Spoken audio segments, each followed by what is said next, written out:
Ikan teri segar hasil tangkapan nelayan harus dicuci berulang sampai 4 kali. Pencucian ikan menggunakan air laut langsung, jadi rasa ikan teri bisa jauh lebih gurih, walaupun tanpa pemberian garam. Nah, baru deh ikan teri bisa dijemur di bawah terik sinar matahari selama seharian penuh. Ikan teri yang sudah kering tinggal disortir deh. Proses sortir ini bertujuan untuk memisahkan jenis ikan teri yang masih tercampur menjadi 7 jenis ikan teri khas Hadakewa. Ada 7 jenis ikan teri yang jadi unggulan di sini. Ada jenis siro, peseng-peseng, mau putih, pahada, mau merah, merang, dan gele. Sekilas sih memang agak susah ya buat ngebedainnya. Tapi kalau dilihat dengan teliti, perbedaan ikan bisa ditandai dari ukuran, warna, sampai bentuk badan si ikan teri. Supaya bisa awet dan tahan lama, teri dikemas menggunakan kemasan plastik, lalu divakum deh. Kemasan hampa udara bisa menghambat pertumbuhan mikroorganisme, sehingga kualitas dan cita rasa produk makanan tetap terjaga. Ikan teri ini merupakan produk unggulan Desa Hadakewa, Kecamatan Lebatukan, Kabupaten Lembata, Provinsi Nusa Tenggara Timur. Provinsi dengan lebih dari 500 pulau ini memang memiliki keindahan dan hasil alam melimpah. Makanya hari ini Unyil mau ajak teman-teman berwisata virtual ke Nusa Tenggara Timur. Si Unyil, yuk kita kemon. Kesegaran merupakan hal penting untuk produk makanan laut. Kayak ikan tuna sirip kuning ini nih, masih fresh dan baru aja ditangkap nelayan di Laut Flores. Pertama, buang dulu insang dan isi perut ikannya. Lalu pisahkan kepala dan tulang ikan. Ikan tuna sirip kuning yang diolah di pabrik ini rata-rata beratnya 30-100 kg. Satu ekor ikan tuna sirip kuning dibagi menjadi 4 bagian. 2 bagian dari punggung dan 2 bagian lainnya dari perut atau dada bawah ikan. Pabrik yang berlokasi di Kabupaten Sika, Nusa Tenggara Timur ini selalu menjaga standar tinggi dengan memperhatikan kebersihan proses olahan ikan. Oke deh, kalau yang ini namanya proses trimming untuk mendapatkan bagian daging yang sesuai standar produk. Kualitas daging ikan tuna sirip kuning bisa dilihat dari warna merah daging yang segar. Warna merah ini berasal dari mioglobin atau protein yang mengikat oksigen dalam serat-serat otot dan hemoglobin atau protein di dalam sel darah. Lanjut, dagingnya difile dengan menggunakan pisau tajam. Belah menjadi potongan setebal 1,5-2 cm ya. Kemudian cuci dengan air garam dan rendam selama 50 detik supaya lebih awet. Sekarang potong menjadi sashimi berbentuk jajaran genjang dengan ketebalan 0,5-1 cm. Memotong daging ikan menjadi sashimi kayak gini ada teknik khususnya juga. Sayat ikan dengan posisi pisau agak miring hingga perlahan bagian bawahnya terpotong. Pisaunya nggak boleh sembarangan juga loh, harus khusus untuk sashimi dan sangat tajam supaya daging ikan tidak hancur saat dipotong. Kalau sudah dipotong, sashimi langsung masuk ke mesin frozen pada suhu minus 35 derajat Celcius. Kemudian kemas deh dengan lapisan foam untuk menjaga tekstur potongan ikan. Supaya bisa disimpan lebih lama, kemasan harus divakum untuk menghilangkan udara dalam kemasan. Daging ikan juga harus dipastikan tidak mengandung bakteri yang berbahaya. Soalnya sashimi kan disajikan mentah, jadi harus benar-benar bersih. Meski nggak dimasak, sashimi tuna kayak gini nggak berasa amis kok. Apalagi ditambah wasabi dan kecap asin untuk memberi cita rasa pedas gurih. Yummy! Gak nyangka kan sashimi khas Jepang ternyata ikannya berasal dari Nusa Tenggara Timur.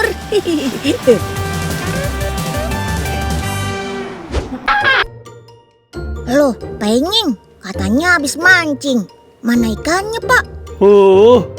Ada, Den. Tapi apes nih.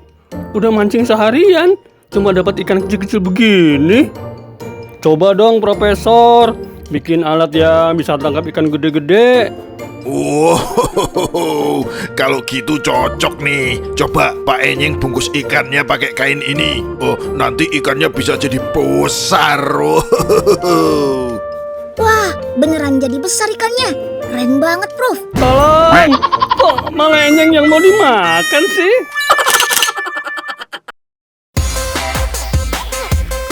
Ini dia nih, salah satu makanan khas Nusa Tenggara Timur yang mulai hits di Jakarta. Yap, sei sapi alias daging sapi asap. Makanan khas Kabupaten Rote, Ndau ini sudah diolah dan dikemas secara modern loh. Jadi sudah bisa dinikmati di seluruh wilayah Indonesia. Gak usah jauh-jauh datang ke NTT deh, mantap. Yuk langsung kita lihat prosesnya. Sebelum diiris, daging sapi yang menjadi bahan sei harus dicuci biar bersih dari debu dan sisa darah. Agar tekstur daging tidak keras dan bumbu bisa meresap masuk ke dalam daging, selaput atau lapisan lemak harus kita bersihkan dari daging ya. Setelah itu baru deh daging sapi siap diiris. Dagingnya diiris tipis memanjang agar daging mudah matang. Oh iya, harus diperhatikan arah potongan pisau nih. Harus berlawanan dengan arah serat daging. Biasanya sih daging yang dipakai adalah bagian paha, bagian tenderloin, dan bagian sirloin. Bagian ini sama dengan bahan untuk membuat stik daging sapi. Kita lanjut dengan proses marinasi atau pemberian bumbu. Bumbunya nggak pakai ribet kok, cukup air dan garam saja. Aduk sampai merata ya. Oke, sekarang kita masuk ke bagian penirisan. Daging yang sudah dibumbui dimasukkan ke dalam kemasan, lalu diikat kuat. Terus digantung minimal selama 6 jam. Selain agar bumbu menyerap ke dalam daging, proses ini bertujuan untuk mengurangi kadar air dalam daging sehingga tekstur daging benar-benar kering. Proses ini juga membuat daging lebih tahan lama. Dalam pembuatan sei ini, bobot daging bisa berkurang hingga 50% loh. Nah, kita sudah mulai ke proses pengasapannya nih. Jarak antara daging dan titik panas jadi kunci dalam proses pembuatan sei ini. Gak boleh kurang dari 30 cm ya. Jadi beda dengan pembuatan stik atau sate yang dekat dengan arang. Selama proses pengasapan, daging ditutup dengan daun kosambi seperti ini. Selain memberikan aroma khas pada daging, daun kosambi juga berfungsi untuk menahan panas keluar, sehingga daging lebih cepat matang. Bahkan daun kosambi juga dipakai buat indikator kematangan juga loh. Kalau daunnya sudah kering, berarti dagingnya sudah matang. Sejarah pembuatan sei berawal dari kebiasaan berburu masyarakat zaman dahulu. Karena dulu belum ada kulkas atau freezer. Metode pengasapan ini digunakan untuk mengawetkan hewan hasil buruan. Setelah didinginkan, daging sei siap di-packing deh. Usaha yang dimulai tahun 2017 ini menjual sei daging sapi dengan harga Rp210.000 untuk ukuran 1 kg daging. Selain bisa dihangatkan dan disajikan bersama nasi, sei sapi juga bisa dijadikan isian risoles mayo juga. Pertama kita siapkan kulit risolesnya dulu. Gunakan api kecil ya, biar nggak gosong. Adonan kulitnya terbuat dari tepung, susu, dan air. Sekarang tinggal kita susun deh isiannya. Saus mayones jadi yang pertama nih.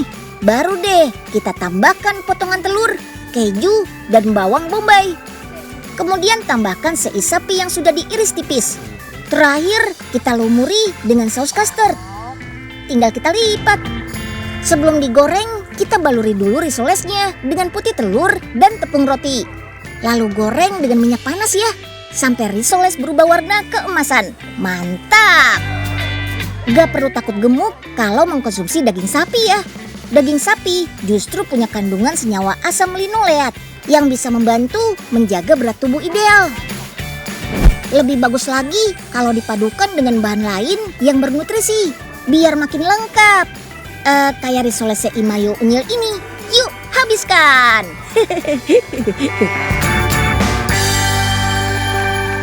Yuk, kita kemon!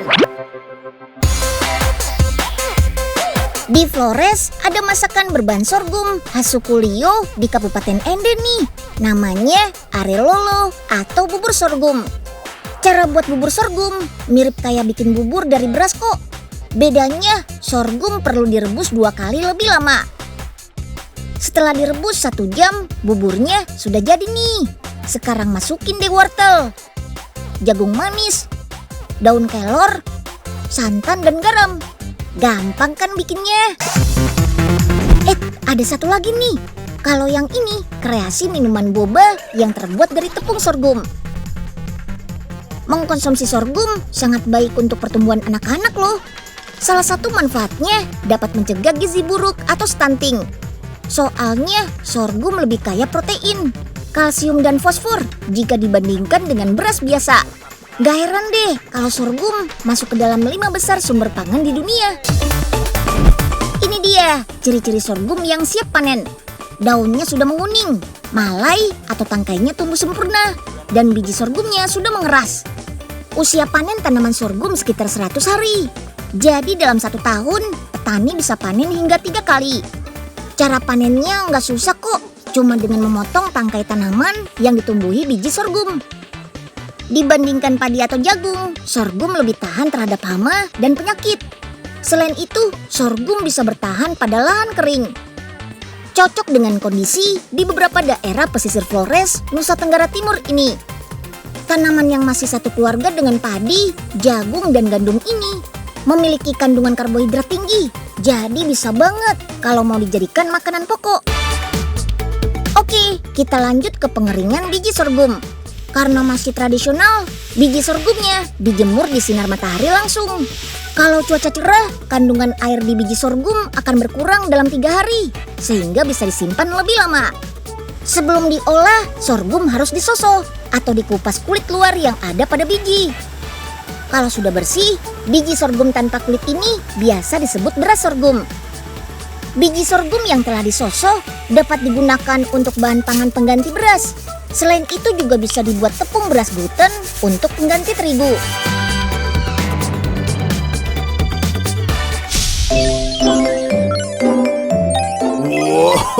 Wow, nah udah jadi nih Nyil, makanan masa depannya. Wah, iya, keren nih Prof. Makanan masa depan? Emangnya kalau dimakan ntar Pak Oga bisa ke masa depan gitu ya? Bukan begitu Pak. Makanan ini kan terbuat dari sorghum, jadi cocok banget buat alternatif makanan pokok di masa depan nanti. Coba Pak Oga cicipin ya.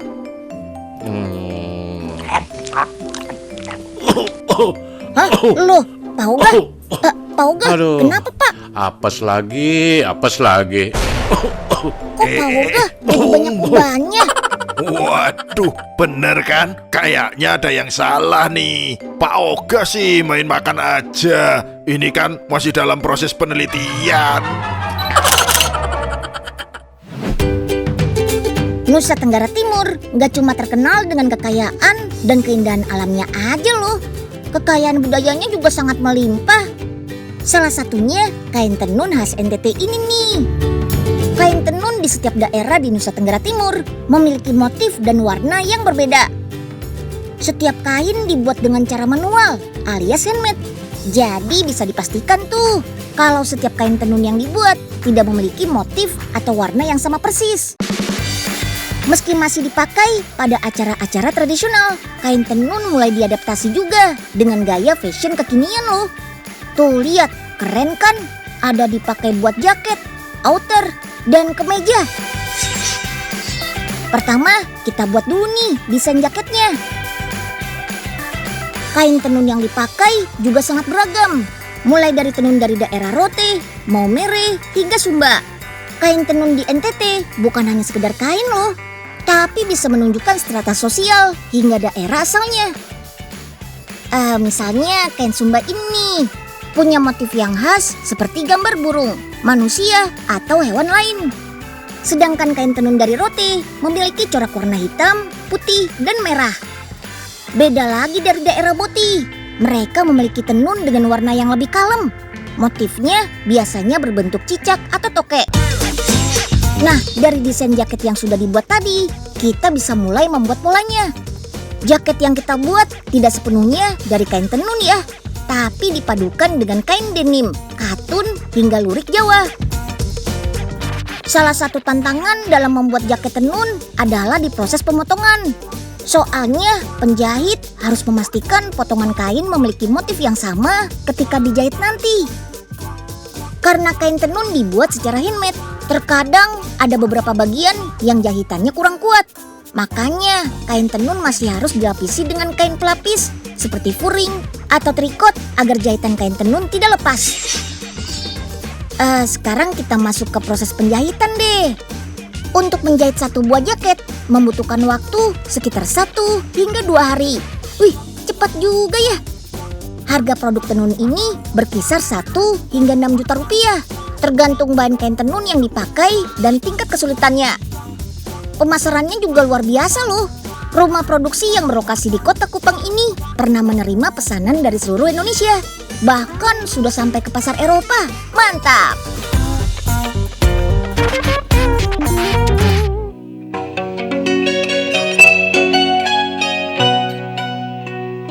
Alat musik tradisional juga nggak mau ketinggalan nih. Dipadu-padankan dengan teknologi kekinian kayak alat musik khas NTT ini. Yap, sasando sekarang bisa dimainkan dengan pengeras suara alias speaker loh. Jadi bisa didengar lebih banyak orang. Langsung saja kita buat sasando elektriknya. Yuk kita kemon. Pertama kita buat dulu badan atau bodi sasandonya. Badan sasando biasanya dibuat dari bambu atau pipa PVC. Cuma suara yang dihasilkan bambu lebih baik dibanding menggunakan pipa. Lagi pula bambu kan memang terkenal sebagai bahan alat musik tradisional ya. Mulai dari angklung sampai sasando. Bambu yang dipakai untuk sasando dikenal dengan nama bambu ende. Selain memiliki ruas panjang, permukaan bambu ini juga halus, sehingga mudah untuk diukir dan dihias nanti. Setelah dipotong, pinggiran dalam bambu kita tipiskan menggunakan pipa besi ini. Selain untuk memperbesar resonansi suara, proses ini juga mencegah bambu dimakan rayap. Untuk sasando, diameter bambu harus berukuran 8-12 cm. Kalau terlalu kecil, suara yang dihasilkan kurang bagus. Nah, sekarang bambunya bisa mulai kita hias nih. Kulit bambu harus dikupas sedikit ya, agar warnanya bisa menempel. Lalu kita ukir deh. Nah, setelah diukir, bambu siap diberi warna. Lanjut, kita buat bagian atas dan bawah sasandonya ya. Kalau bagian ini harus pakai kayu jati, biar sasando tidak gampang rusak. Serat jati dapat menahan pengait senar dengan baik. Kalau pakai kayu lain biasanya pengait senar lebih mudah copot. Sekarang kita bor bagian atas sasandonya ya. Lubang ini digunakan untuk pengait senarnya. Satu sasando memiliki 32-45 senar. Dan jangan lupa pasang pengait bagian bawahnya juga ya. Lanjut yuk, kita lubangi lagi bagian atas untuk komponen elektriknya, biar bisa dihubungkan dengan pengeras suara. Sasando sendiri berasal dari Pulau Rote, Nusa Tenggara Timur. Dalam bahasa Rote, sasando berarti bergetar atau berbunyi. Oke deh, sekarang kita pasang senar dan penahan senarnya. Penahan senar disebut senda. Senda-senda ini kita pasang berderet melingkar dari atas ke bawah. Wadah yang terbuat dari anyaman daun lontar ini berfungsi sebagai tempat resonansi sasando atau penggema suara. Daun lontar yang berjumlah sekitar 80 lembar ini dianyam dan dilem satu persatu, kemudian dipasang di tiang bambu. Semakin banyak jumlah daun lontar, kerapatannya semakin tinggi dan semakin baik resonansi suaranya. Nah, semua sudah siap. Tinggal kita pasang sasando ke dalam wadahnya. Harga alat musik sasando ini bisa berkisar antara 1 hingga 5 juta rupiah, tergantung ukuran dan tingkat kesulitannya. Sasando dimainkan dengan cara dipetik dengan menggunakan kedua tangan. Tangan kanan untuk memainkan chord, sedangkan tangan kiri untuk memainkan melodi lagu. Wih, asik kan? Asik dan Unyil, mainkan terus. Asik ya bos.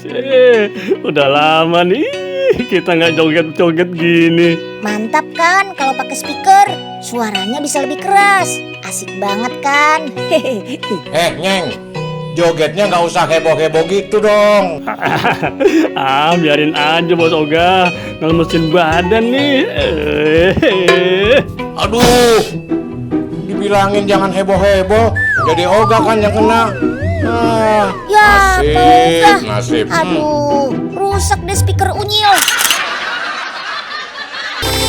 Yuk, kita kemon. Wah, banyak juga ya hasil bumi, makanan, maupun budaya khas Nusa Tenggara Timur yang layak kita coba. Kalau pandemi sudah berakhir, boleh banget loh traveling ke provinsi ini. Oke, udahan dulu ya info si Unyil hari ini. Sampai jumpa di episode berikutnya.